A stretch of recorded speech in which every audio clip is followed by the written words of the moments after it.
সামাজিক যোগাযোগ মাধ্যমকে ব্যবহার করে অবৈধ পর্নোগ্রাফিক কন্টেন্ট তৈরি, প্রচার ও বিক্রির অভিযোগে রাজধানী থেকে গ্রেফতার হয়েছেন সুমাইয়া সাইদ নামে এক ইনস্টাগ্রাম ইনফ্লুয়েন্সার।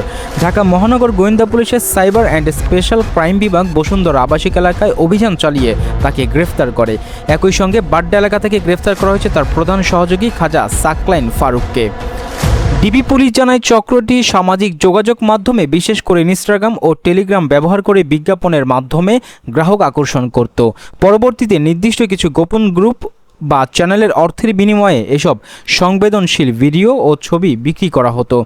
ভিডিও কেনাবেচার ক্ষেত্রে তারা লেনদেনের মাধ্যম হিসেবে ব্যবহার করত বিকাশ, নগদের মতো মোবাইল ফিনান্সিয়াল সার্ভিস।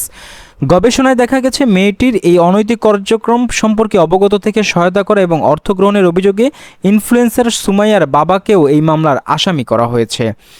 অভিযানের সময় আসামিদের কাছ থেকে একাধিক স্মার্টফোন জব্দ করে ডিবি পুলিশ। প্রযুক্তিগত বিশ্লেষণ শেষে এইসব ডিভাইস বেআইনি লেনদেন ও কন্টেন্ট ক্রিয়েটর বিক্রির প্রাথমিক সত্যতা মিলেছে।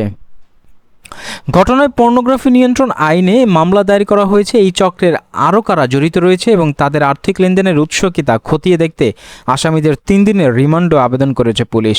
ইন্টারনেটের ইতিবাচক ব্যবহারের আড়ালে এই ধরনের অপরাধমূলক কর্মকাণ্ডের বিরুদ্ধে কঠোর অবস্থানে রয়েছে বাংলাদেশের আইনশৃঙ্খলা রক্ষাকারী বাহিনী। পরবর্তী যে কোনো ঘটনার নির্ভরযোগ্য তথ্য পেতে আমাদের চ্যানেলটি সাবস্ক্রাইব করে সাথেই থাকুন। ধন্যবাদ।